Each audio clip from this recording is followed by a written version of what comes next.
There's a discourse happening. Is this book a masterpiece or problematic? One's a lifelong diehard fan, the other's a first-time reader. Both are really smart and funny and attractive. Sweet feather, sweet feather, talking trends and hierarchy.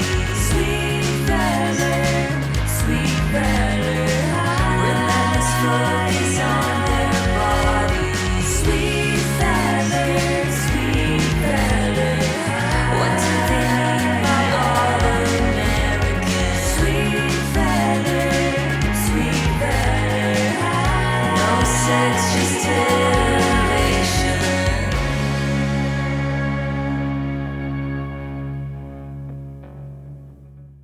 Hello, how are you? Just some quick check-ins before we really get into the meat of the material.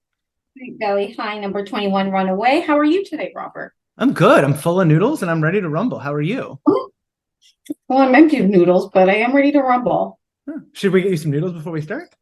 No, let's get your 6 words. I have mine. You want me to start? Yeah. Ned is Lucifer, semicolon, emancipate Jessica now. Mine is, no one understands me, Literally. but it's okay. It's not okay. Why would you say it's okay? Because she accepts it by the end. She's like, oh, I guess it's fine that you're bad parents and a bad sister. Honestly, I mean, we texted very briefly and we did basically save it for the pub. I think we both, it's a lot of feelings with this one. It's a lot. I mean, it really takes me back to my own angst-filled teenage years. Same. She's really able, Francine is really able to capture, and of course, Kate Williams, kind of the feelings of like, no one understands me, no one wants me here. I'm just going to run away to San Francisco with this random guy who may be a drug dealer, although hard to say. There's some textual evidence that he might be, he might not be. But it just felt so real and so frustrating. And it's just like, it was not a super enjoyable read to me because she channels Jessica's perspective so effectively. And it's like, well, this is just kind of I'm not loving my feelings, but we've got to feel our feelings. So.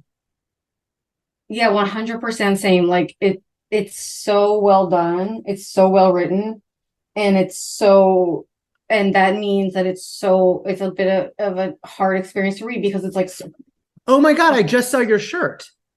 Wait, is this Runaway? Listeners, what you don't understand is that Pardo is currently modeling a shirt that is the same image as our couvert this week for Runaway. Yeah, it is unlicensed. I did get it from an Etsy seller that I am angry at for reasons I'm not going to get into, but I do love it. And it's Jessica, and it's the Jessica image on the cover, now I think we got to start with the cover. Oh my gosh. I can't even think about the cover because I'm so focused on your sweatshirt. But it's the same. So we don't even look at the cover because the cover is just your shirt. Mm-hmm. Is this the first cover with only one figure on it? Great question. Excellent question. I didn't realize that. Wow. If that's true, that's powerful.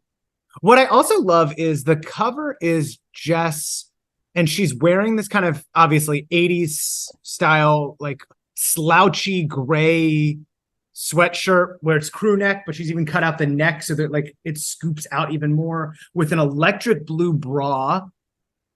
And we see her back, and then she's turned over her left shoulder to look at us with a look that is so many things at once. And it's angry, it's searching, it's sexy as hell. She's gorgeous. She's gorge. Yeah, I mean, I had the same reaction. So it's so amazing, this cover. Look. I love it. I mean, j'adore. Oh, you just showed me the tagline, unfortunately. Oh, that's okay. I'll just say, since we're talking about the cover, one of the things that's so interesting about this book, the trajectory of the plot, like, does not go where you'd necessarily, like, for me, it doesn't go where I'd expect, in the sense that, like, she's really not wanting to run away. Right. And she almost, like, backs herself into it, and, like, she's very, very self-aware of that. We've seen in previous books and remarked on the fact that the Wakefields, particularly Ned and Alice, particularly Ned, and of course Elizabeth and Stephen participate at times. I would say Ned is sort of the head of the snake, as it were, can act demonic towards Jessica. Basically, just she is invisible to them. She is undermined 100% of the time. They give her zero benefit of the doubt. They give her zero room to grow. They assume the worst of her. They treat Elizabeth completely different. They show her no grace. They absolutely refuse to attend to her feelings or even consider the possibility that she has an interior life. They are terrible. In this book, that got taken, turned and turned and turned, so that it was times 1,000. And that's why I said Ned is Lucifer, because the word demon now, it's like it's lost its force. I need to upgrade him to Lucifer, because the way they treat her in this book is so terrible. And yet, for basically 100% of the book, for like 99.9% of the book, she has this attitude of like, damn, I'm feeling frustrated, but I know deep down they really love me. And even though I'm having these sort of ideas of whatever, like, I'm going to try to work it out. And she, like, over the book, tries to talk to them about it 80 million times, and is, like, cut off at every turn until she sort of ends up doing this runaway thing, which she tries for them to catch her in time and whatever. But it's like, I mean, I do think as a sort of concept, the word runaway kind of implies, like, already it being temporary, or, like, maybe wanting to be caught. That's what I love about this cover of her looking back. With her body, she's projecting the stance of this like social category of runaway, but she's looking back because she's even up until the end wanting them to come get her, which is such a beautiful ambiguity, because if you looked at this without reading it, I would think she's running away and she's looking back sad to leave her family. Like, that's what I would think the looking back was if I didn't read the story. That's not what it is. She's saying, where are you? Where are you? She's running away as a way to connect, paradoxically. That's what's so gorgeous about it. I feel like you basically did give a plot summary of the book. The plot summary of the book is the parents, Elizabeth and Stephen, are all really, really shitty. And Jessica basically is like, I don't want to go. I don't want to go. She even leaves a letter behind saying, I'm running away. I'll be on a bus, and leaves it out where they will find it so that they come to the bus station and save her. But alas, when she shuts her door, the breeze from shutting the door blows the letter away, so no one sees the letter. But Elizabeth still manages to find her and bring her back home. And it's kind of like all is kind of forgotten. Well, they have a family conversation about it, and then Ned says something crazy, and then part of this gets facilitated through Jessica develops a new relationship with this guy called Nicky, who's sort of like a quote unquote bad boy, but is like experiencing a lot of pain, and like they relate together over their alienation from their families, and like he's going to San Francisco and tells her to like come meet him there, and like that's how this all sort of gets whatever. I was telling Robert over text that like I have a lot of notes on this one, but I don't know how many it actually is, because half the pages is like scrawlings the size of my head because of just the rage I'm feeling at the Wakefields and particularly at Ned, right? But the other reason I was having such scrawlings is because the B plot, Robert, the quote-unquote B plot of Ricky Capaldo's legal case. Oh my gosh. It is enraging on all these other levels. So there's this B plot that I don't even know if we want to go to now, but there's so much to say about it, and it drove me absolutely mental. And Liz, let me just say something, actually. I'm going to say it right now in here. Liz's behavior towards Ricky Capaldo in this book, I think, is maybe her most abhorrent behavior we've witnessed yet, period. Oh, certainly. I don't think there's even a competition. Okay. It is unforgivable. It is irredeemable. It is unbelievable in its ferocity and horror. Yeah. Elizabeth acts in a manner that is horrific in the B plot to their friend Ricky Capaldo. And there's a lot of really, I think, interesting conversations to be discussed about what the hell, like there's a lot to unpack in that scenario and what the hell is going on there. You want to guess the taglines? I cannot, I mean, I already know one of them. Oh, you saw the first one. Jessica has had enough. Jessica's had enough. Oh, Jessica's had enough. Mm-hmm. You're not going to be excited about this. What is it? Jessica's had it with Sweet Valley ... Yeah, it's not Sweet Valley. Yeah. Oh, how great it would be if a change of scenery were all Jessica needs, because she could flit off to New York or summer in Paris or something. But no, it's not Sweet Valley. No matter where Jessica goes, the stale air of the bell jar follows her. I don't actually know what that means. Oh, it's the like. I know it's like Sylvia Plath, but I don't know what the metaphor is. Well, it's just the idea that that in many ways being a teenage girl, there are these feelings in modern society where it's like you're so stagnant and you're so trapped, like a bell jar, which is like kind of like a cloche or something that goes over. Oh, I gotta stop doing that gesture. Sorry. And so one of the central images of the bell jar is this idea where it doesn't matter if the scenery changes because you're still in the bell jar, so the air around you is still the same. Okay. Mm-hmm. And that feels very resonant with this text. Yeah, I mean, that being said, like, she'd be better off without her family. So if she went somewhere else, her family wouldn't be there. So that would actually be good. So I think she should run away and yeah. Like, I don't know if this is necessarily the way to do it with Nikki, but like she should create a long-term plan. And maybe we can actually talk about that later in the book, is like, if we were going to advise Jessica, like, what would we actually tell her she should do? Because her family is psychotic. Anything like in terms of like what you expected based on how the last one ended versus how this one went, any surprises? Did you kind of... Well, so listeners will remember that our last book ended with just like everybody treating Jessica so shittily. And then the cliffhanger is Jessica embarks on a desperate course of action in Sweet Valley High number 21, Runaway, which is really interesting because I was expecting her to run away pretty early on. Mm-hmm. And that more of I was expecting it to be more kind of in the style of, oh my God, what? Oh, Kidnapped, exclamation point.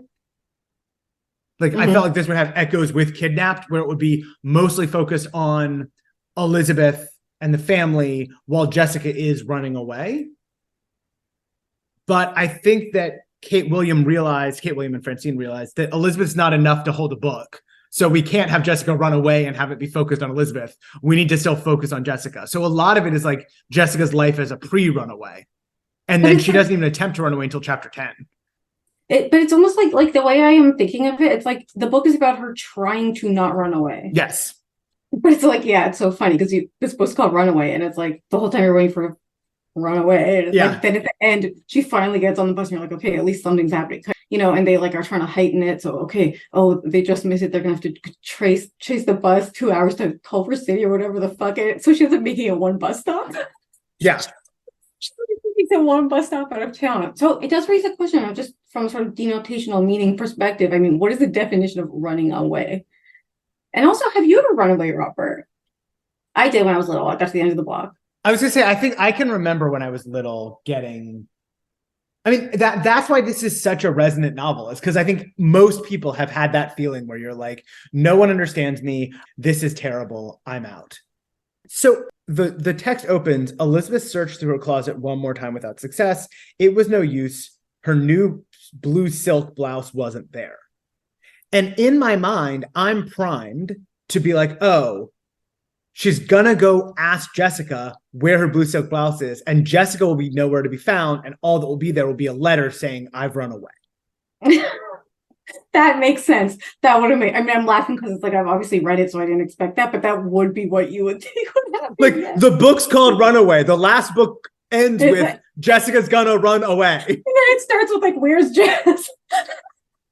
Like, where is Jess? These books are wild. So good. Elizabeth stomps in through the bathroom and bursts into Jessica's room without knocking. I'm like, oh my God. And then it's just, Jessica was lying on her stomach on her unmade bed, her long tan legs hanging off the edge. She was leafing through the pages of a magazine. It's such a good fake out to the reader who is expecting trauma and drama to have like Jessica in the most blasé, lazing about pose. It's very funny to me. May I observe? We were just talking about how this is different from Kidnapped, but one of the ways in which it's similar to Kidnapped is this thing of like, and this is what they're so masterful at, is the raising tension by lowering tension. Mm-hmm. So it's like starting these books called Runaway and Kidnapped with the where's the blouse, oh, where's Jess, oh, and then the sort of anticlimax of she's swinging her long tan legs reading a magazine on her messy bed kind of vibes. The same way in Kidnapped, it starts with like this very unexpectedly mundane like zipper scenario, and you're like, I remember the way I felt in Kidnapped was that made me feel like, oh shit, so they haven't realized yet, it hasn't started yet, kind of. So now I have to wait for this whole thing to build for them to not know, and then realize, and then where is she? And with this, it's like obviously different stakes and different situation, but it's like, it's almost like, oh, Elizabeth thinks the only thing she needs to worry about right now is a blouse. Like, we've got a lot to get through till the runaway. Right. So there's a lot of blouse talk. Basically, Jess obviously has taken Liz's blouse. I should have asked you, but I need it in a hurry. I had a date with Neil, and he's seen everything in my closet at least 137 times. And Jessica hands Elizabeth the blouse and says, the problem is, Liz, you're never around here when any of us needs you. You're always off with Todd or working on something for the newspaper. You really have to try to understand that your first allegiance should be to your family, those who love you best. I mean, such a clear call for help, just a desperate cry. She's literally saying, yeah, fine, we're talking about a blouse, but what I'm really talking about is you're not present in my life in the way that I need you. And it's presented like, haha, Jess can turn around even a blouse to be this, like, to make herself a victim. It's so crazy. And it reminds me of, like, remember when Betsy was staying with them in Promises, and Jessica said something sort of similar of like, or maybe it was just her internal thought process, but we commented on her being like, wow, Liz puts that trash Betsy before her own family. Like, how could she do this to me? For Jessica, like, she really means it. Yeah. Like, and this is a thread for her, right? Because, like, one of the things that she has always resented about Todd and about Enid is that they take time away from Liz, and like Liz's commitments and stuff takes time away. And like, Jess sort of always a little bit, I think, wants more time with her, more attention from her. And so she means it. It's so sad. Yeah. And I think we as readers are meant to see it as Jessica's just trying to get off the hook for stealing this blouse. No, let's be real here. Jessica needs support and love and guidance, and no one is giving her anything. 100%. May I add another layer? Always. And this is just, it tears at my heart. Uh-oh. I'm going to have to really briefly, and I'm going to do it really quick, but just to give a little bit of context of the Ricky Capaldo B plot in order Please. to make my comment here. So as we said, Ricky Capaldo is their friend. So what happens is Ned, who, data point for Ned being a family lawyer now, okay? So I guess he's not in estate or real estate law. I guess he's a family lawyer, according to this one. He is representing Ricky Capaldo's grandparents, basically, his paternal grandparents. So Ricky Capaldo's parents have split. His dad is like a deadbeat and I don't know what else, but he's absent and whatever. And the mom, who I guess has sole custody, doesn't want the grandparents to see him. They're trying to get, I don't think they're trying to get custody. I think they're trying to get like visitation. And so Ned Wakefield is representing the grandparents. And basically he ends up like, for some reason, like very unethically and should be disbarred, telling his family all about the case, invites Elizabeth to go observe it. Elizabeth decides to write an article for the Sweet Valley newspaper, not about it, and like thinks that's a great idea. And basically her and Ned get like increasingly involved in this and increasingly invested in the grandparents' like rights through the lens of what's best for the child and the child getting love. And they get so caught up in this thing. And like the thing that struck me so much about that, and the thing that felt to me like the biggest reason why that B plot's in there, is because it's like Ned and Liz are invested in the fact that a child should be loved on an intellectual level. And as they are pursuing that as like an intellectual value and as a philosophy, and as Ned's there in the courtroom being like, think of the children, he is literally like silencing his own daughter, who has done a million cries for help to him, who he refuses to talk to, who he insults at every turn, like tells her she's too dumb to show up to this thing. And Elizabeth, the same exact way, like Jessica says, like, I really need to talk, and like all this stuff. And Elizabeth is so invested in the child in this situation getting like the love they need from their family. And it's so twisted because they are so perversely like invested in this to a degree that like emotionally they are so disengaged from their own family, and what is so glaring. That's rich. That's that's beautiful. I had not thought about it. I had not connected those two things. That's really helpful for me. So thank you. But so that's why I think the line of Jessica saying, you know, you put other people before me, is also sort of like, as you would say, part of the engine that drives the boat or something like this. Exactly what I would say. You know, I think it's kind of letting us know that that's the theme. I love that. That's very rich. We immediately find out that we do not have time to process through this stuff around Jessica's cry for help and her needs because Steve has left school.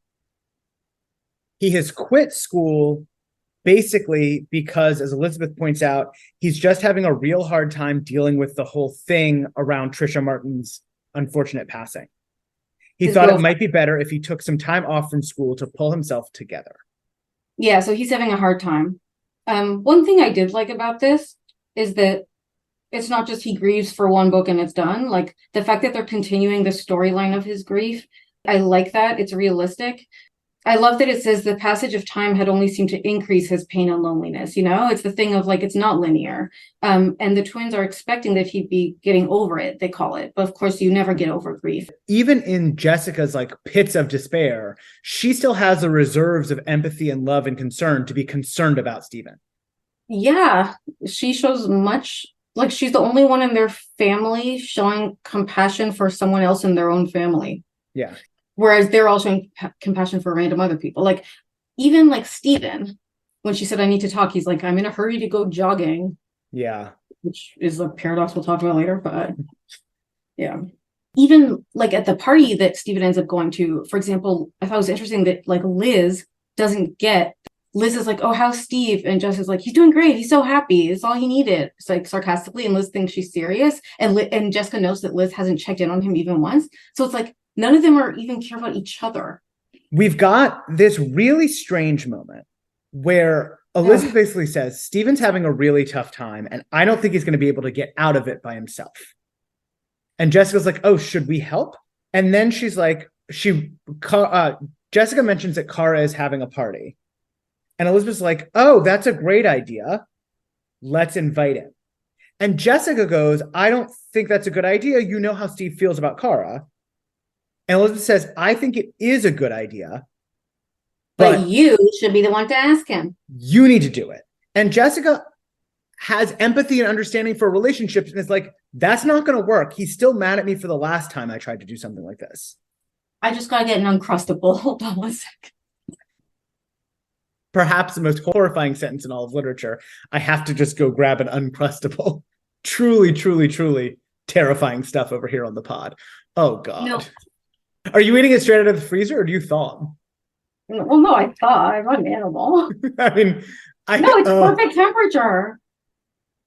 And maybe it's, you know what, you're jealous. I have one, you don't. Let's just. Is it peanut butter and jelly? Is that what it is? It absolutely is. Okay, and when I tell you it is the fluffiest, most delicious thing I've ever tasted. I'm going to be physically ill. Do you know this fun fact about your co-host? I've never had a peanut butter and jelly sandwich. That's crazy. Why? Because the smell of peanut butter and jelly together really, really nauseates me. And it looks like, from what I can see on my Zoom video, the sight of peanut butter and jelly together is also fairly nauseating. So you're okay with just peanut butter? Yeah. But the combination is the problem. I love jam. Love peanut butter. You put those two things together, I'm out. But you understand that, like, that's very strange. Yeah. Okay, where were we? Elizabeth says, let's invite Stephen, but you do it, Jessica. And Jessica immediately says that wouldn't be a good idea. And Elizabeth simply says, calm down, Jessica. I've got reasons. And Jessica is like, yes, so do I. I'm not doing this. And Elizabeth goes, listen. First of all, crazy. Kara is your best friend. It would be more natural for you to invite him. And second, I'm going with Todd, but you don't have a date yet, do you? You could say you don't have a date and you don't want to go alone. Like, this is such a stupid, stupid plan that Liz doesn't want to own herself. Mm-hmm. And she finally says, come on, for Steve. And she's taking advantage of Jessica's empathy, concern, and understanding for her brother and manipulating and gaslighting Jessica into doing something that she herself knows is not the right answer. Yeah, it's terrible. Terrible. We go downstairs for dinner. Did anything jump out at you about the preparation plans for dinner? Ned's in an apron. I wrote just Ned salad nonsense. Ned is being like, I can't even I'm so triggered by Ned at this point. It's like, I can't even handle it. Okay. So he's wearing an apron over his shirt and tie. On anyone else, the apron might have been comic, but Ned Wakefield was the kind of man who looked good in almost anything. I just want to hit him in the face with a baseball bat. Is that right? Yep. Okay. He says, hello, princess to Jessica. Kiss any frogs today? Disgusting. They're all avoiding the topic of Trisha. What about the salad? You didn't care about the salad nonsense? Oh, just he does salad nonsense, and he's like, a proper salad, you need a man, not a woman. And you have a master's degree, but why can't you even make salad dressing? He literally says, I've never been able to teach your mother how to do justice to a salad. That woman has a master's degree, but she still can't mix a decent dressing. He hates his wife and children more than anyone on the planet. It's disgusting and has ever hated anyone. I wish he would run away. Let's talk about what we wish would happen. Let's do fantasies about, instead of fuck, marry, kill, it's like a fantasy of like what we would like to do to Ned. So no, this is going to go bad real quick. Okay, fine. We learned that the girls have a week off, and finally Jess very gently invites Steve to the party and gets yelled at by everyone, being like, how could you even think of telling your brother to maybe he'd like to come to a party? Really, Jess, don't you think it's a little too soon? And Steven's like, why can't you just stop trying to manipulate all of our lives?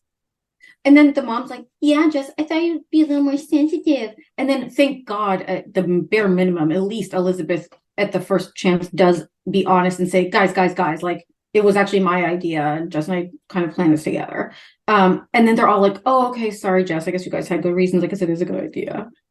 Although it is good that Liz jumps in to set the record straight, what it really does is put in such stark relief how they treat Jessica's plans versus Elizabeth's plans. And Jessica's such a double standard. That would be a great book title. It's infuriating. And Jessica is smart enough that she gets it. She says, well, this is nothing new. I swear sometimes they just look for chances to jump all over me. They never do that with Elizabeth. And they don't. Jess is feeling like she's not part of the family. She tries to talk to Liz. Liz doesn't get it. And Jess is thinking, I'm tired of being the bad twin. Sometimes I wish I'd never been born. And there are so many. I mean, this is only chapter 1. And we've had 3 clear cries for help from Jessica. Mm-hmm. And no one is picking up on anything. When the parents are yelling at her, she says, sure, now that Elizabeth explains it all, it's okay, right? If it was Elizabeth's idea, it must have been a good one. And then she stands up and says, may I be excused? I promised Cara I'd pick her up at 7:30, and it must be almost that time now. And then Ned just goes, if you're finished, of course. Like, this is clearly Jessica saying, please see me. And no one will see her. She does the exact same thing with Liz. Everyone was worried about Steve, and they were all nervous, right? But I have feelings too, Liz. Do you think I like being treated that way? And Liz just goes, treated like what? But what's crazy about it is that she still spends the next 10 chapters having a pretty good attitude about it. Like, being like, well, then she woke up the next morning and was like, well, I know they love me deep down. I just have to have a good talk. And she tries like literally 85 fucking more times to talk to them normally or to whatever and like communicate this. And like, she gets frustrated and then she's like, well, I'm going to talk to Liz. I'm sure she'll get it. Well, I'll talk to Steve. Oh, I'll talk to Mom. I'll talk to Dad. Well, let me try one more time. Let me try this. It's like I would have been at the bus station after chapter 1. Like, so she like endures and endures and endures. All right. We got to keep it moving. Chapter 2, Dairy Burger. So Jess is with Kara at the Dairy Burger, and she is embarrassed to tell Kara that the reason Steven's home is because he took the rest of the semester off. I want to give Kara some credit here. Kara sees what's going on with Jess. She does not create a space in which Jess can talk about it, and Jess doesn't trust her enough to talk about it. But she does say, for the last hour, a little neon sign over your head has been flashing depression. Yeah. Yeah. And it's sad because Jessica's like, well, do I say something or not? And she's like, well, what would I say? Well, Kara, I'm depressed because I'm not as good a person as Liz. You know Liz, don't you? She's the one everyone likes. It's so sad. As they're having their conversation, the Ruffs walk in, a crowd of people who are at the Shady Lady. And John Doherty, the owner of the Dairy Burger, is like, oh, I don't want any trouble. Don't do anything bad. And it turns out it's like, they just want something to eat. They just want something to eat. In that group is Nikki Shepard. Nikki was wild. That was for sure. He spent a lot of time with the crowd from Shady Lady and drove a fast car. There were also rumors about drugs, but there was something about him that fascinated Jessica. He was very good looking in a rugged way. He wore his blonde hair a little long and he had pale blue eyes. His eyes were his most unusual feature. They were soft and sensitive looking, in sharp contrast to the rest of his face. And again, we get Jess with this kind of intuition and this insight. Everyone sees Nikki as like a burnout, dropout, troubled kid. And she's like, actually, he's hot. And that means something to me.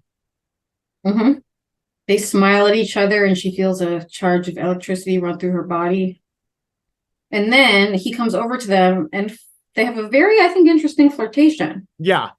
So it's this like sort of banter of like him being like, oh, you're a Wakefield clone. Like, can I join you? And she's like, no, like, I don't want you to join me. And he's like, I think you do want me to join you. And then he's like, if you really want me to go, all you've got to say is, Nikki, please join my friend and me for a Coke and I'll go.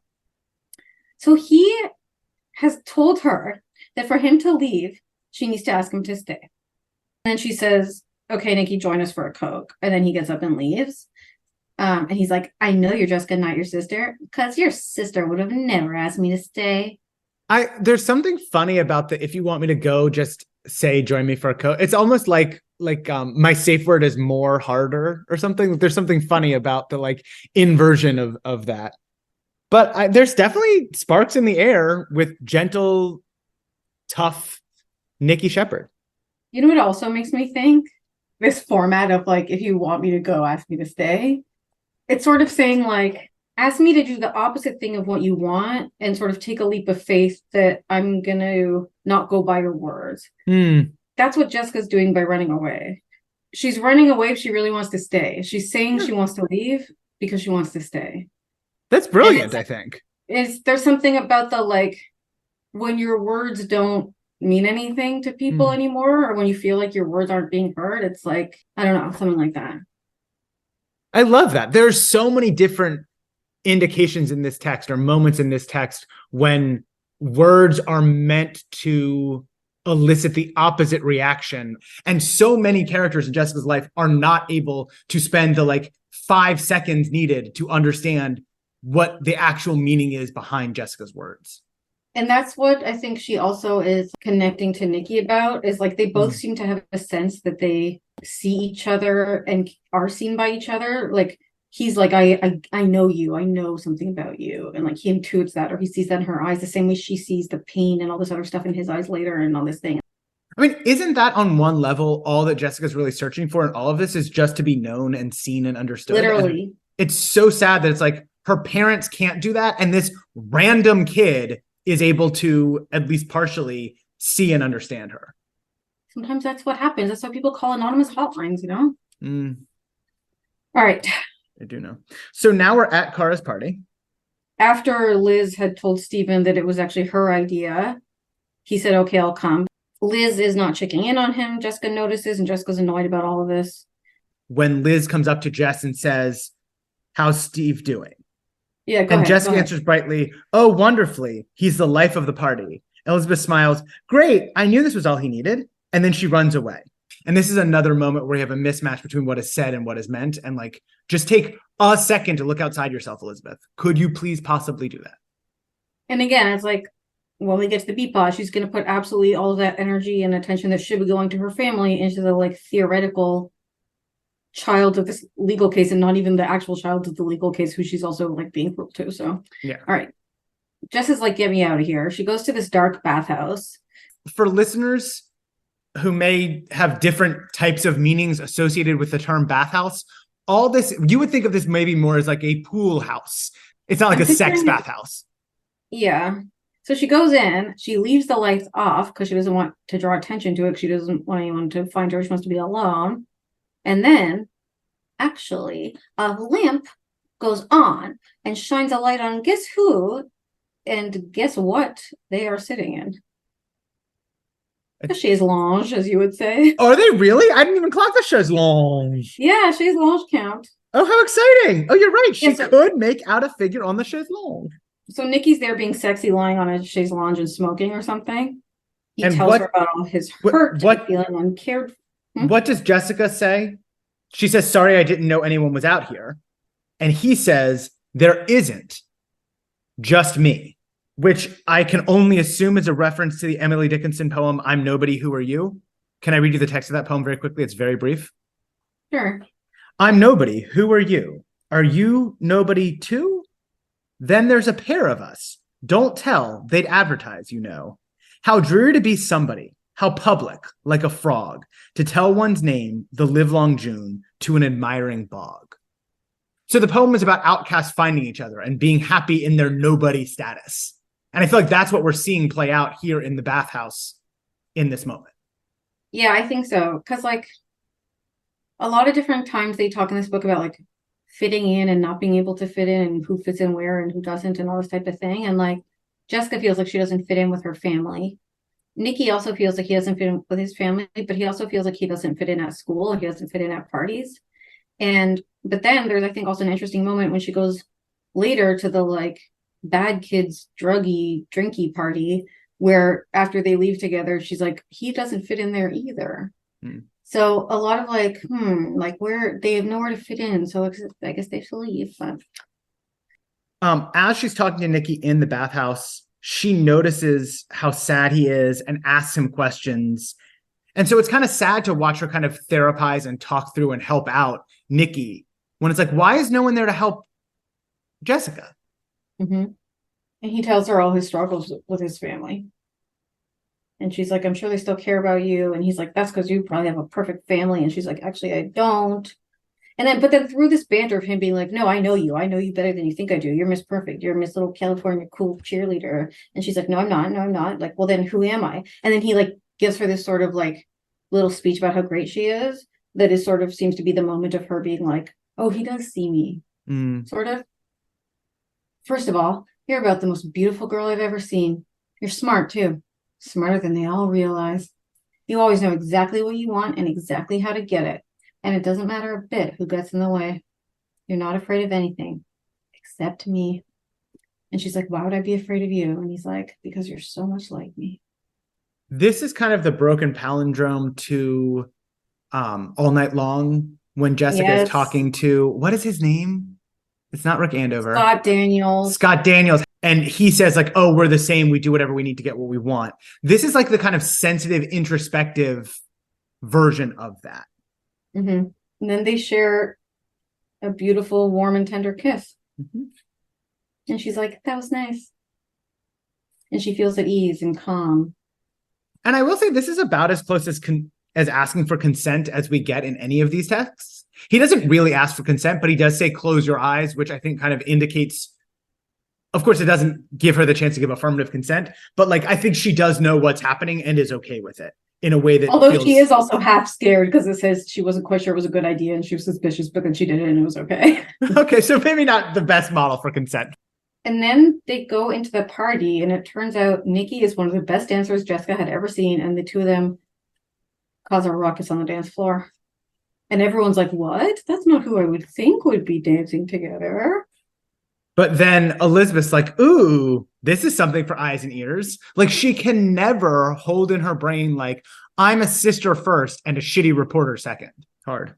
And then Jess and Liz have like a tense moment where Jess feels like Liz is being Liz-y again, where she's like, oh, you don't want to know much about this guy. I don't know if that's a good idea. And then Jessica gets defensive and Liz is like, are you mad at me? And Jessica's like, no, you're perfect. Why would I be? Steve is like, hey, do you want to go get pizza? A bunch are getting pizza. And Jessica eyed Stephen suspiciously and said, whose idea was that? Elizabeth's? And Stephen just goes, well, yes, but. And she goes, I thought so. And Stephen goes, we just thought, look, Jess, we're just worried about you. Well, don't be, okay? I mean, isn't that the way you wanted it? You don't meddle in my life and I won't meddle in yours, okay? And it is just this moment where Stephen has been such a dick to her and now is doing the same thing that made him upset to her, and she's just supposed to be fine with it? And also, like, later, there's also a thing of, like, Ned asks Jessica to come to the thing, and she, like, realizes he's only doing it because Liz told him to, and it's like, I get that she wants her family to, like, care about her without Liz telling them. Right, I mean, it does feel very much like people only think about Jessica when Liz forces them to.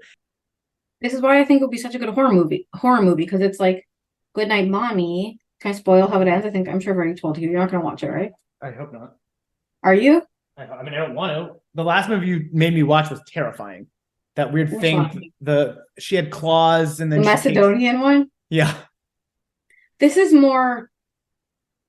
monsters and stuff. This is more like something else. But so do you want me to tell you what happens or not? Because I can't really finish my thought otherwise. Well, you know that I can't keep you from finishing your thought. That's not fair. Like basically what happens is, and listeners, if you don't want to know the ending of Goodnight Mommy, the original, not the Naomi ones, fast forward. But basically what happens is this woman comes home with bandage all over her face. There's been some horrible accident, okay? She has 2 sons, and I guess there's no father. The father's dead. I don't know. I think you've already spoiled this for me once and I don't remember it, but I remember this part of it. And they're like, Mommy seems different. And like she's acting really, really weird. And like she's being really weird to the kids, and she's like doing all this weird stuff. And like one of them she's like being so hostile to, and like they don't know what's going on with her. And then they like tie her to the bed and like sew her mouth together. And then she's like, no. And then actually, like, I forget what happens, but basically what turns out, basically they end up setting the house on fire. Okay. And they kill her and themselves. But Robert, basically the reveal at the end is that there was only one kid. The second kid had died in the accident. And the first kid was imagining that the twin, because I only consume content about twins. They are Obviously. twins. And I'm watching the Twin Flames documentary now. Did I tell you that? I'm switching between Twin Flames and Twin Love on Prime. But anyway, in this, the one twin dies. The other twin was delusional, picturing him alive. And so he thought the mom was like being psychotic because she was ignoring the brother, but it's because there is no brother. And so then what happens is he sets it all on fire so that they can all be together in the end. That sounds terrible. It's amazing. It's so good. One of the best twists I've ever seen done. And it's also just a beautiful, beautiful, well done film. So great. Excellent. And for me, kind of the resonances between that and the text are obvious, but maybe some of our listeners don't totally see the connection. So Jessica is dead. Jessica is a ghost. Like it's the others. It's Jessica being like, am I here? Because literally they make it like she's not there. Okay. I think we can kind of move forward in the text. How do you feel about that? All right. Chapter 4. So do you have more good night mommy content you wanted to throw in? Yeah. So chapter 4, my first sentence is in my notes. Liz tries to share her concerns with demon parents.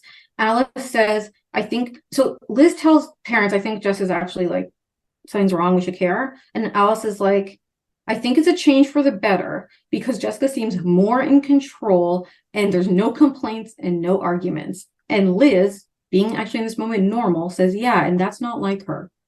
And it made me think back to Dear Sister, when Coach Horner was talking to Todd and said to Todd, I knew something was wrong with you because you weren't acting like yourself. And if that's what's also happening with your girlfriend, Elizabeth, and she's also acting out of character, there's probably something wrong with her too. And it absolutely shakes me to my core that Coach Horner is doing more parenting of these children than their own parents. And that Alice just wants Jessica to be silent, to be compliant, and to be obedient, and to basically not exist. And then Ned pipes up with his great help. Kill him today. Okay, I'm sure it's just boy trouble. That's what it usually is. I want to sew his mouth shut. Good night, Daddy. Well, I wanted to talk about that earlier and explore that, but you sort of didn't want to. Yeah, I don't like that. I would love to sew his mouth shut. Okay. So he's a monster. Jessica's listless.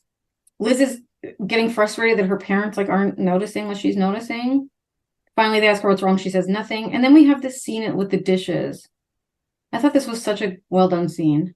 It's like Liz is now getting that there's something legit wrong, but Jess is past the point now of she's now closed her door to receiving that. It's just so evocative of the tension between them as they're doing the dishes, and this thing of it's Elizabeth watched Jessica. Want me to help? She asked as she picked up a rinse plate. Jessica nodded at her twin and smiled, but didn't say another word. There was an uncomfortable silence as the two girls finished the dishes. And like Liz just doesn't know how to get through to Jess.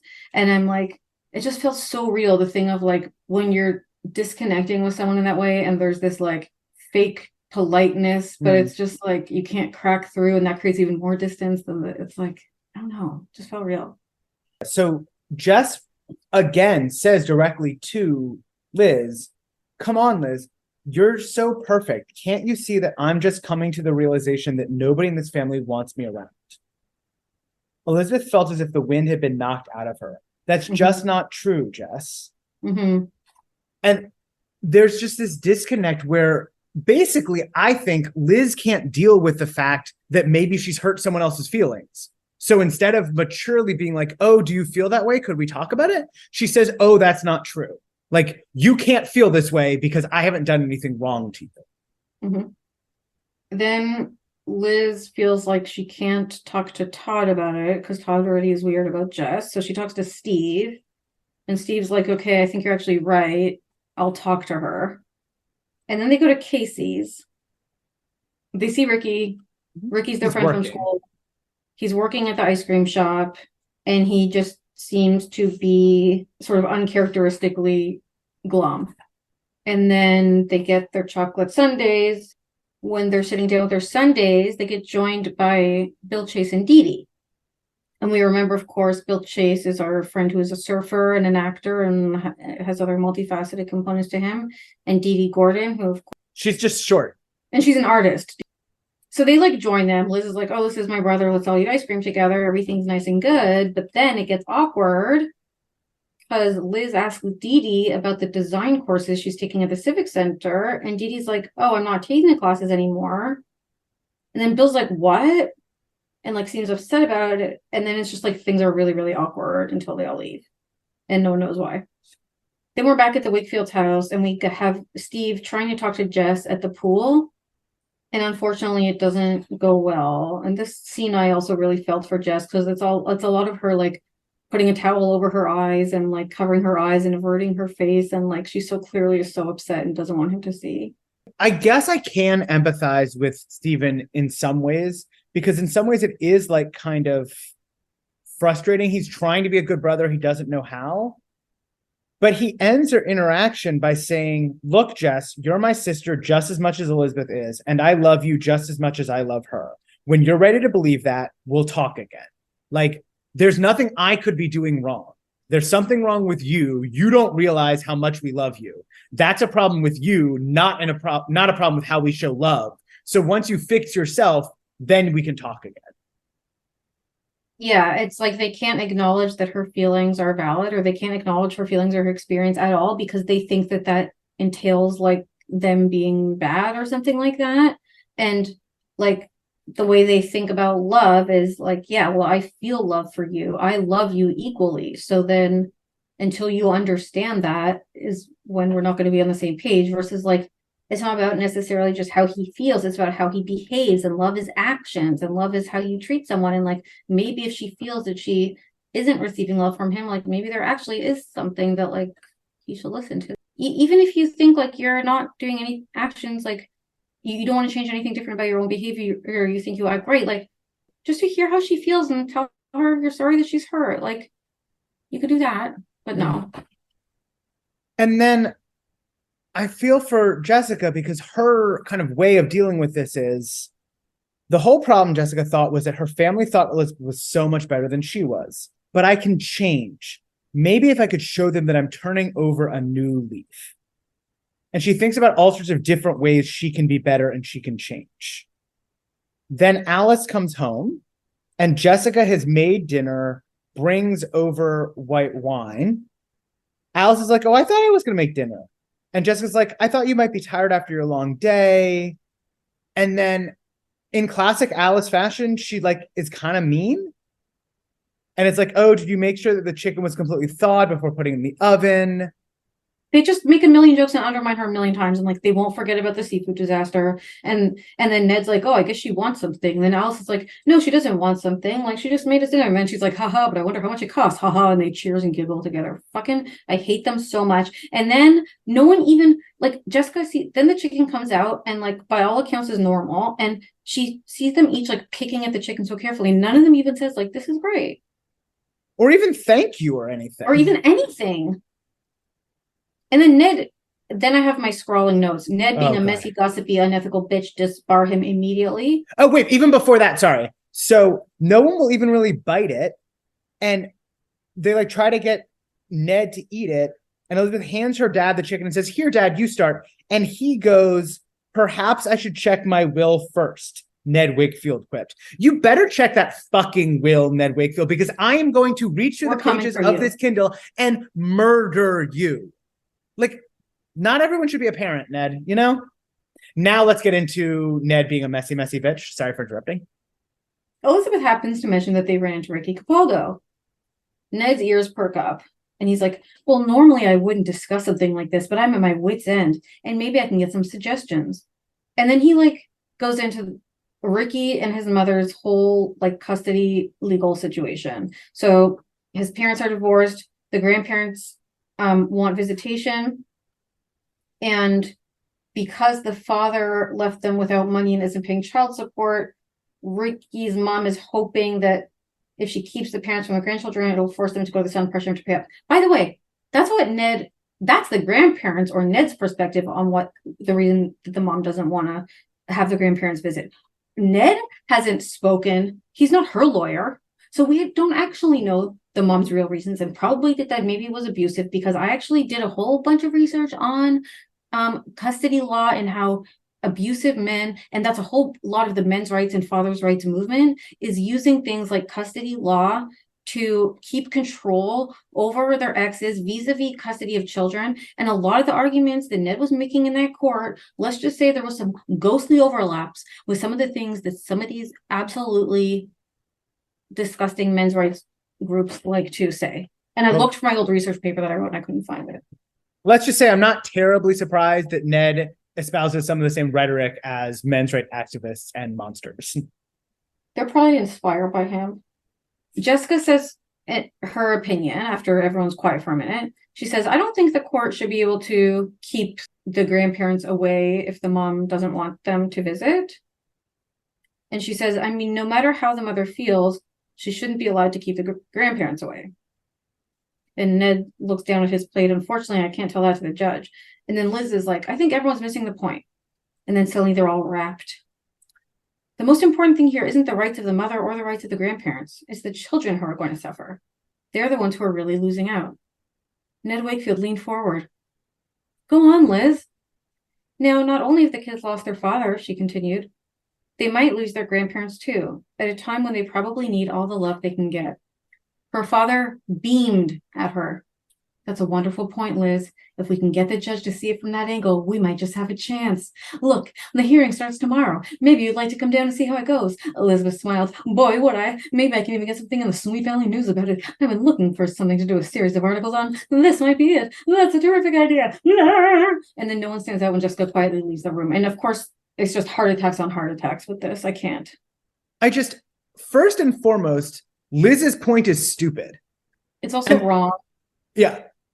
And I do have some stuff on grandparents' rights, the history of grandparents' rights law. I think now would be the appropriate time. All right. In June 2000, the United States Supreme Court decided the case of Troxel v. Granville. And this is obviously way after Sweet Valley, but I couldn't find stuff from the 80s. But Troxel v. Granville, the court said that as long as a parent adequately cares for his or her children, the state should not interfere with the parent's constitutionally protected right to make decisions about their children's contact with grandparents. Now, in Canada, in March 2001, the Ontario Court of Appeal decided the grandparent access case of Chapman v. Chapman, holding that in the absence of evidence that demonstrates a parent's inability to act in the best interests of their children, the parent's right to make decisions on their children's behalf should be respected, including who the children see, So both the United States and Canada. And then this paper I read that I could find the name of it said that there's this thing called like best interest of the child test, which is involved in family law legislation. But these people, who I could find a citation for it, say that the best interest of the child test is more appropriately suited to claims between parents than between a parent and non-parent. So basically what they're saying is, in order to overrule what, say in this case, like the mother would want, you would have to show that the grandchild would suffer actual or potential harm if their access to the grandparent were terminated. If no such harm can be shown, then you won't give the access. Recognition of grandparents' rights by state legislatures is a fairly recent trend. Most of the statutes granting these rights have been in effect for less than 40 years. Currently, in California, grandparents have the right to seek court-ordered visitation with their grandchildren. Grandparents can file a petition asking for regular visits. The court will evaluate it based on the best interest of the child. That being said, the U.S. Supreme Court says the parents have the fundamental right, but so basically, like, there could be exceptions, but basically, like, I'm on the side of mom. I mean, basically, long story short, Elizabeth is wrong. What she's saying is stupid. Everybody acts like what she's saying is brilliant. They're trying to turn this into like a Legally Blonde moment where it's like, that's it. That's the moment. It's like, sorry, Elizabeth is no Elle Woods in this situation.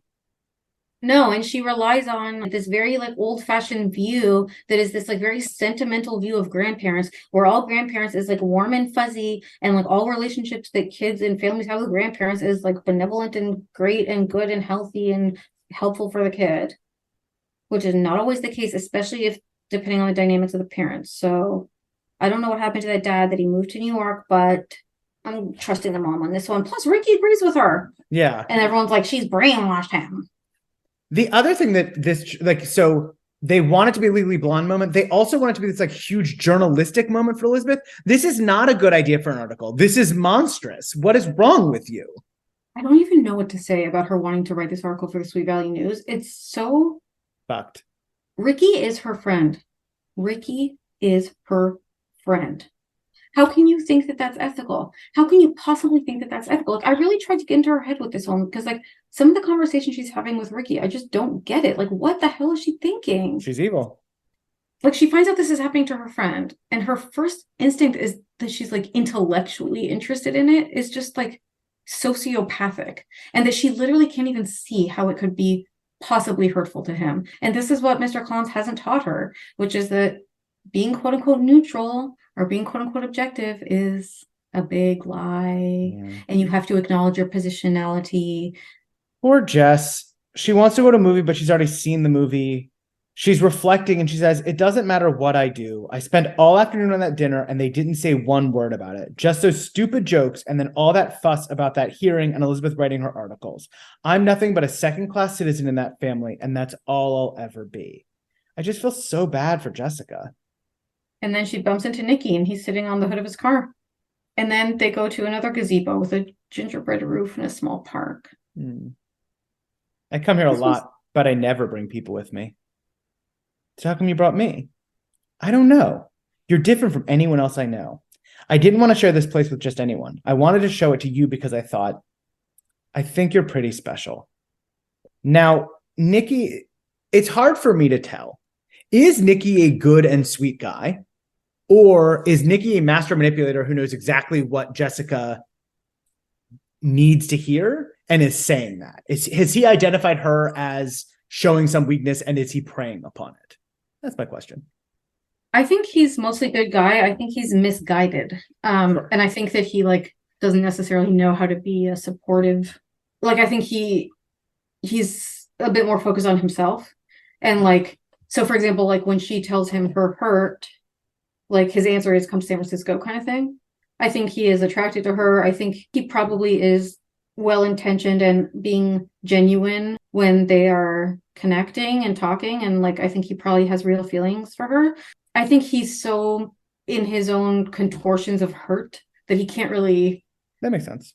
Be a supportive boyfriend to her. So he doesn't always, that's what I think. He mentions running away to San Francisco. They have, I think, an important moment of like this empathy. It's like she asks him like, oh, I bet you take all the girls here or something. And he's like, no. And she's like, oh, I bet you tell it to all the girls. And he's like, no, like I wasn't lying or something. And it's like she looks in his eyes and sees hurt. And she feels for him because she understands how it feels to be misunderstood. And she apologizes. And again, like it wasn't like she said something wrong. He was being oversensitive, obviously. Like it's weird that he was like prickly like that, I thought. But as far as like her perspective, I did like that we saw her Like, look in his eyes, think about sense how he felt, think about how he felt, relate that to how she understands what that feeling is like, and then show him compassion. That feels like so much growth. The next day, Jessica is awakened as her room is flooded with daylight. Elizabeth is coming in and has come, I guess, to wake her up so that she can go to the preliminary hearing for Ricky Capaldo's family. And Jess was like, well, I'm not going. And then Elizabeth says this ridiculous thing. Jess, I don't know what's eating you lately, but I, for one, have had just about enough of it. And I think it's pretty rotten of you to let Dad down like this. Let Dad down? Yes, I think he really wants us at that hearing today. Wants you, Liz. He wants you at that hearing, not us. I think he made that pretty clear last night. So that's what it was all about. What? The mysterious disappearing act you pulled after dinner? You think that just because everyone didn't hang on your every word, hang on my every word? Are you kidding? Nobody ever listens to a thing I say, Liz. They're all too afraid they might miss one of your pearls of wisdom. Come on, Jess. Dad would love to have you there. If he wanted me there, all he had to do was ask me to come. Is that what you want? Do you want him to come up here and ask you? I don't want anything, Liz. I don't want to come to the stupid hearing. I don't want Dad to ask me. I don't want anything. I just want to be left alone. And that's another mirror of the, if you want me to go, ask me to stay.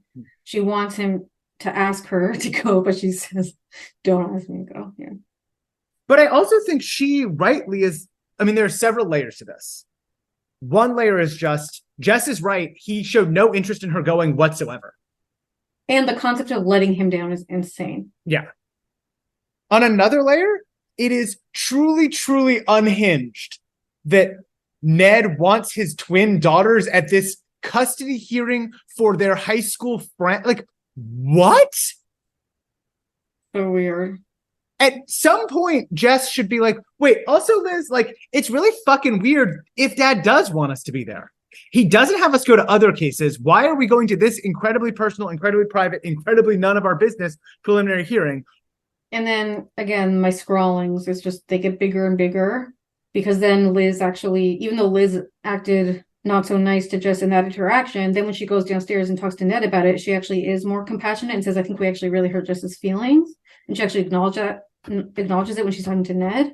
And she says, you know, she thinks you don't care if she comes. I think it might make a difference to her if you could actually just go ask her. And then, which is such a, Ned should be saying, like, thank you for doing my job for me and like letting me know how I should do, and then go do this very, very simple thing for a parent to do to a child, and says, you know what, I'd love to have you there.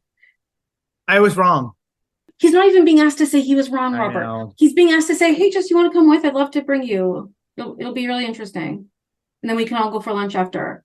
It'll be really interesting to watch one of your classmates' friends be... Sure, but just within the world of this, right? Sure. Then Ned Lucifer, okay? Because Ned also knows Lucifer says, first of all, he cuts Elizabeth off, right? He's like, look, Liz, I know you have just best interest at heart, but I don't think your mother and I should have to bow to her every whim. Die, Ned. You two are very different. And I just don't think this is the kind of thing Jessica would be interested in. And it must be noted that it was Jessica who asked her father for a job in his law office. And it was Jessica who continuously, at the office in her short-lived temping job, tried to learn as much as she could through the limited avenues made available to her. And he wouldn't even give her 1 second of his time. And she actively expressed interest in the law. Fuck you. And he's like, and then she's like, but can you just talk to her? And he's like, no. We always try to raise you two as individuals. Jessica can make up her own mind. If Jessica wants to come along, fine, but I'm not going to go beg her. Truly, truly awful. Liz goes to the preliminary hearing, and she runs into Ricky. And there's no good way to do this, listeners. I mean, there's no way to read this text and think like, oh, maybe Liz is okay. Maybe she is redeemable in some way. She runs into Ricky and says, hi. I hear you're doing an article and all of this for the newspaper, he said coldly. Elizabeth found it hard to look Ricky in the eye. Yes, I am. Liz, I think I've been a pretty good friend to you, haven't I? Sure, Ricky. Then look, I'm asking you not to write this article. The most Why? reasonable request in history. I know it's a good story for you, but it's my life, and I don't exactly appreciate it being made public. Please, Elizabeth. Like, his eyes are getting misty as he begs this monster woman not to splash his family's secrets on the front pages of the Sweet Valley Times.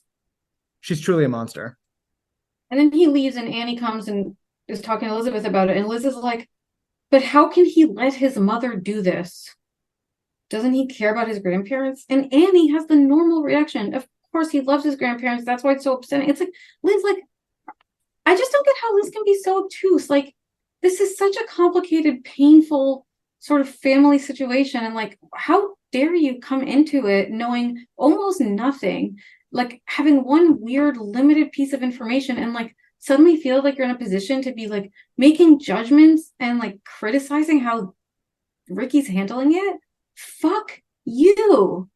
And to literally be the author of how it is going to be remembered in history. Like, she's writing the history book about this as if she has some kind of omniscient abilities and as if she understands the situation at all, which she doesn't. And then she goes for counsel to Ned, and she says, like, look, I just ran into Ricky. He doesn't want me to write the article. He doesn't want the whole thing made public. I'm not so sure I don't agree with him.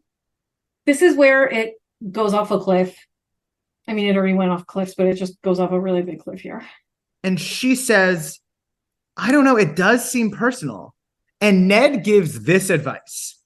I think with any good story, you're going to step on some toes. You just have to ask yourself if the pain you cause some people is greater than the enlightenment you give others.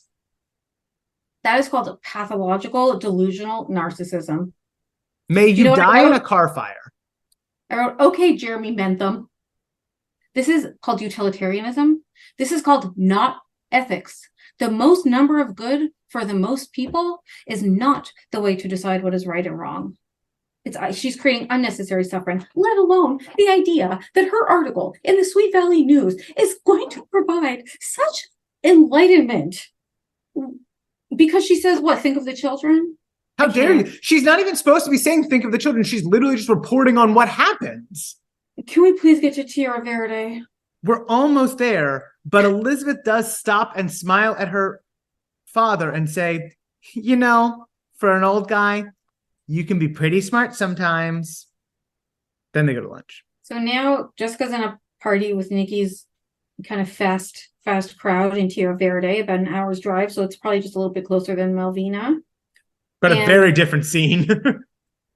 Yeah, I love this language of, it says that she was anxious to show Nikki that she could fit in, or rather, that they could find a kind of common ground between their two very different lifestyles. And again, it's like, where do they want to fit in? Where do they not want to fit in? Where do they want to be able to just be sort of like neutral?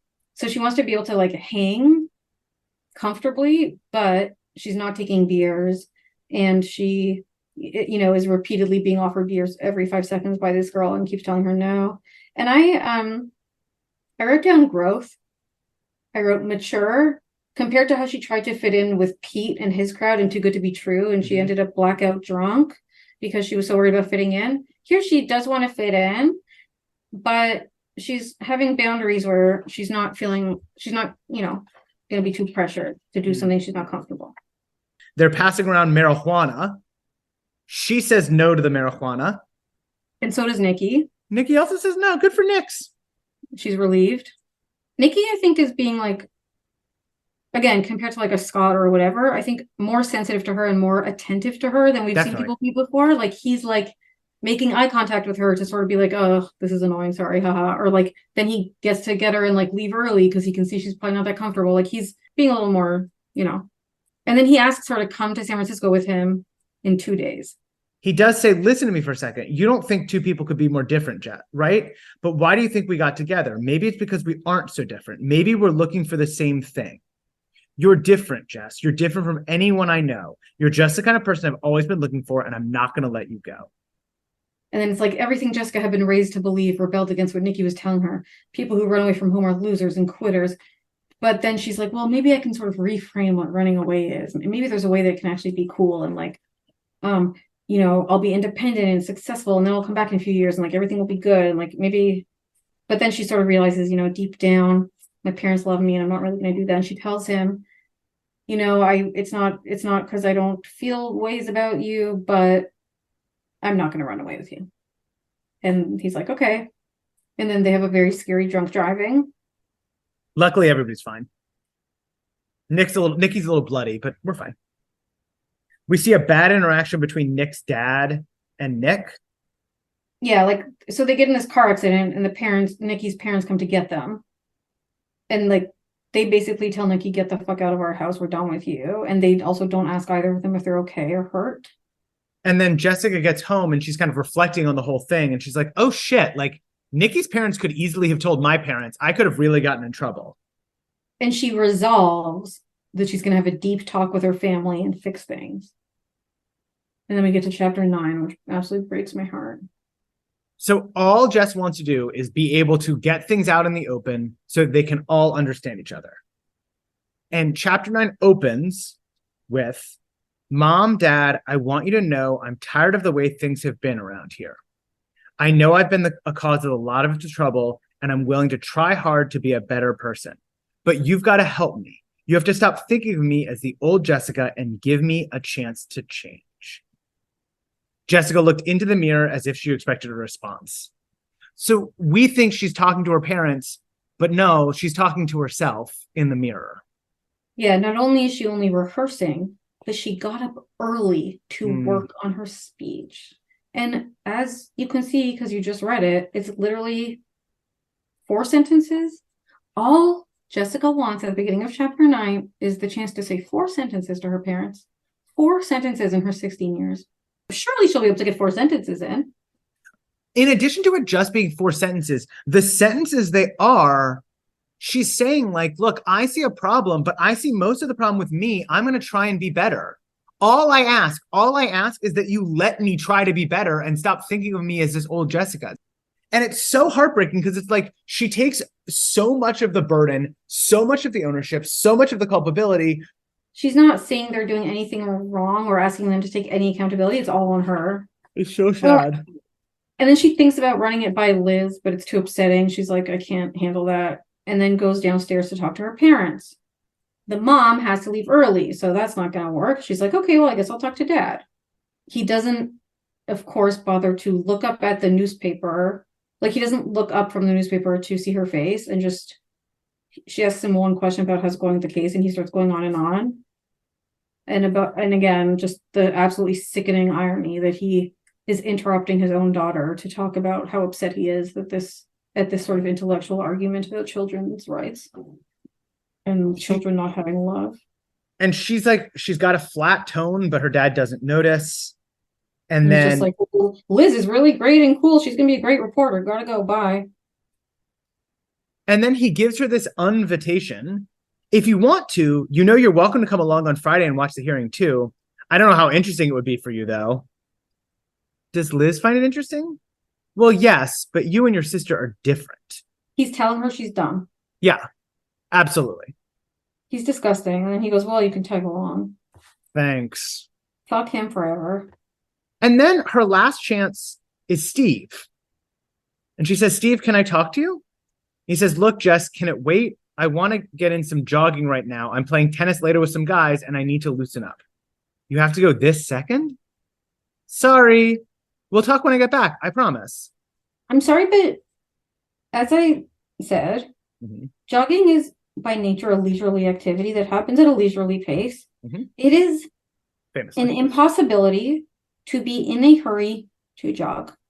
And then Lila calls and she doesn't talk to her. And she's like, okay, well, if anyone's willing to listen to her, Elizabeth was. She'd always been the closest person to her. She always knows what she's thinking. And of course, Elizabeth's going to be the one. Elizabeth is, of course, distracted, trying to figure out her outfit to go to court. She's like, I'm really in a hurry, but if there's something important, I can skip the thing and we can talk. And Jessica's like, no. And Liz is like, okay, we'll talk when we get home. The big thing is she checks her watch. Oh my God, that's the line. Wait, Oh, yeah, this is the best line I've ever read in my life. So Jess says, Liz, we have to talk.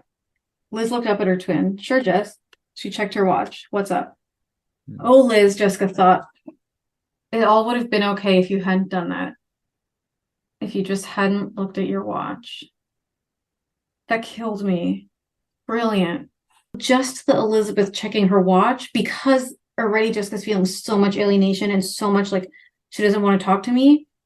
The checking of the watch, it's like it puts up that final wall that makes it an impossibility. Well, yeah, I mean, it shows so clearly what Liz's priorities are, because Jessica's having such a hard time and Liz is like, oh yeah, no, we can talk. Can you fit it into my, like, you know, my billable hours or blah, blah, blah, blah, blah. She's turning into her dad. So she reminisces on Nikki's words. We find out that Nikki is actually leaving tonight. And Nikki says, have you been thinking about my offer? Jessica took a deep breath. Actually, that's what I called to talk to you about. Chapter 10 starts. Jess is thinking about how her friends and family are going to react. Which is such a normal adolescent kind of, it's such a normal adolescent fantasy to like picture your own funeral and think like, how will people deal with my death? Or picture your own running away or leave taking and like, how will people kind of handle this? So I think Francine and Kate capture so beautifully, like, what would a 16-year-old think about this?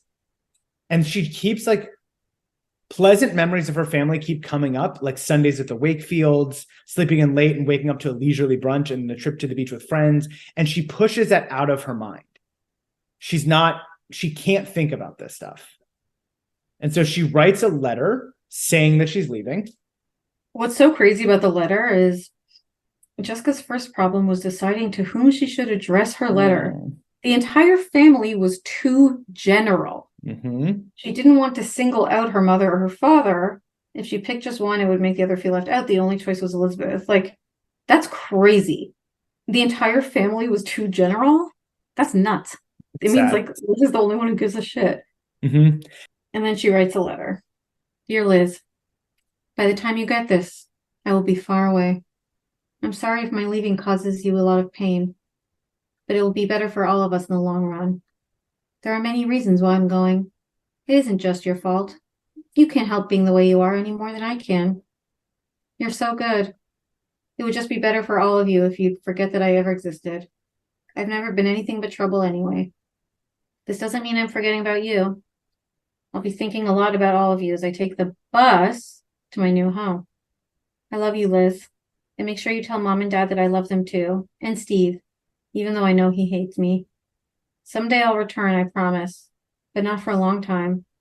Please don't try to find me. My mind is made up. I'm sorry for all the trouble I've caused. Still your loving sister, Jessica. And then she puts down the pen, wipes the tears from her eyes, reads the note over, and adds, P.S. I'm leaving you my new jeans. I think they make me look fat anyway. So as I was reading this the first time, I was like, I literally highlighted I'll be thinking a lot about you as I take the bus to my new home. And in my head, I'm doing all of this analysis about how like subconsciously she doesn't even want to leave. And she's saying this thing about the bus so they can find her. She doesn't even realize this. And then, of course.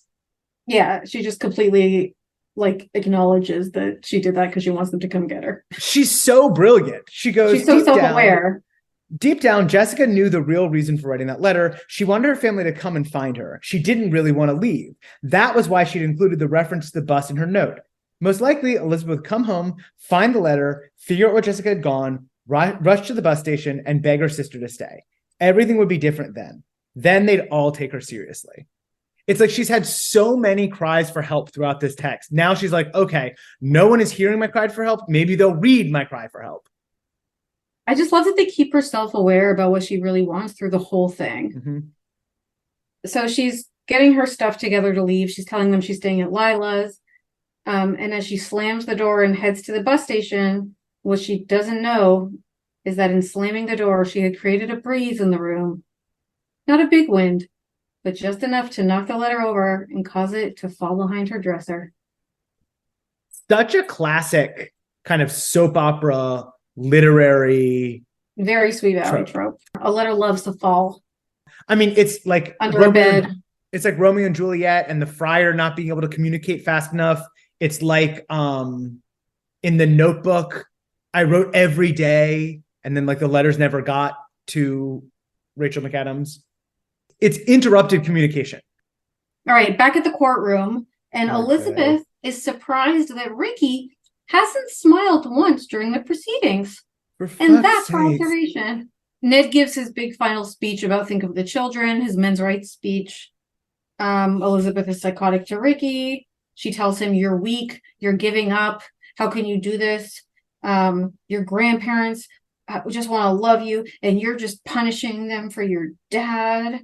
And she like gets so angry at him and chokes up. And this was where I was just like, what exactly is going on here? Like, what anger is she misdirecting, and what righteousness on behalf of the grandparents is she misdirecting? Like, I just assumed she was evil because she's half Ned, and the other half's Alice, which is no peach.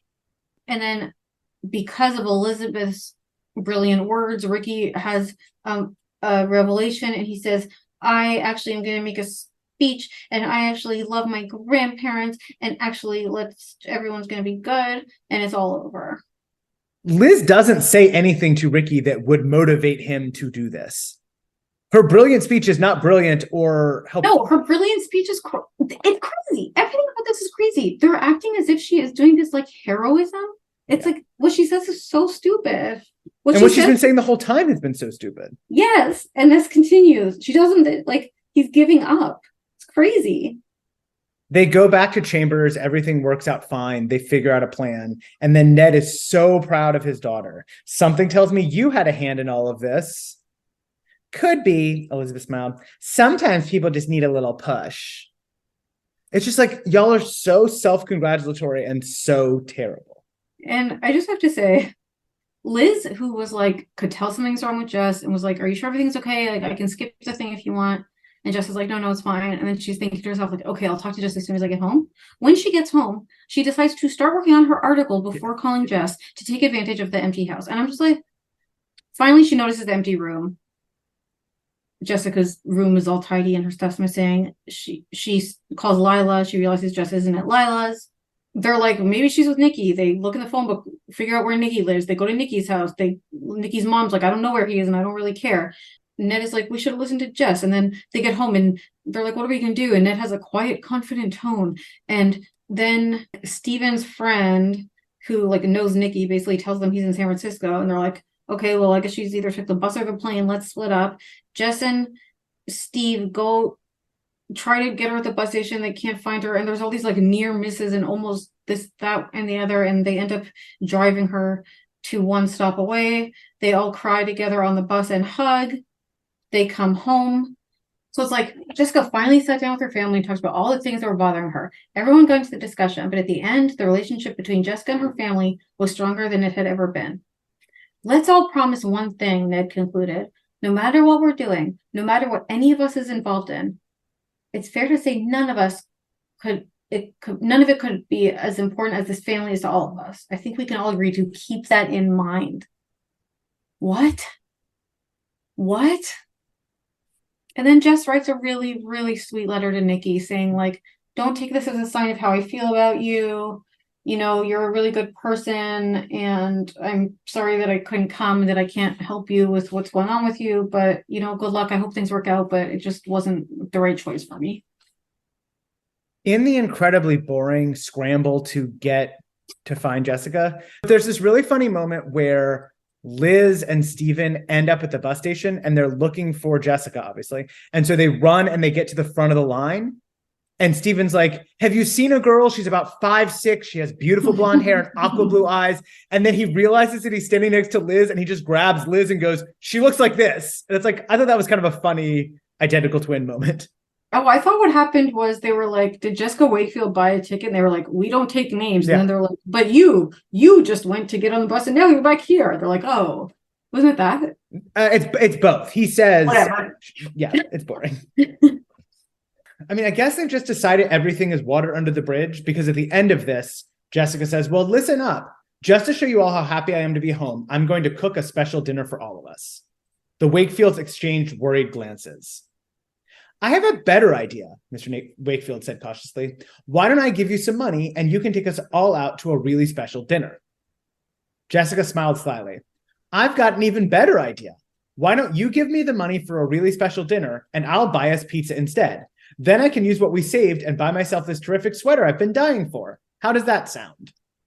But I do absolutely hate Ned. It's funny, but it is them being like, okay, even after this whole conversation, like, we still don't understand that you want us to stop teasing you about the one time you fucked up dinner. Yeah. And then we get like cliffhanger, except in mine, I didn't have an actual cliffhanger. Thank you. I didn't either.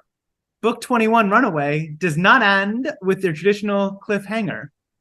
Why is that, Dr. Rebecca Pardo? That is because the next book is not a regular format. Oh, we're just going from 21 to, I guess we're just going from 21 to 22. Nope, not regular format, Sweet Valley. The next one in order of publication, which is, until further notice, the order in which we are conducting this podcast, our next book is Super Edition number 1, Perfect Summer. Okay? Baby's first Super Edition. I'm nervous. I'm excited. I'm scared. I can't wait. It's our first Super Edition. I am not going to say anything about that, but we're going to do the Super Editions. We're going to do the Super Thrillers. It's going to be great. I can't wait till we get to the Super Thrillers. They're amazing. But so it's going to be, we just did 21 Runaway. Then we're going to do Super Edition number 1, Perfect Summer, which will be followed by 22, Too Much in Love, which will bring us back to Bill and Dee Dee. Sure. I'm happy to put them on the back burner while I have my very, very first Super Edition. I am super excited. Thanks for listening to Sweet Valley Hive, hosted by Robert Marks and Rebecca Pardo. For more, check out our Instagram at Sweet Valley Hive. Theme song by Yessie and artwork by Elliot Carroll.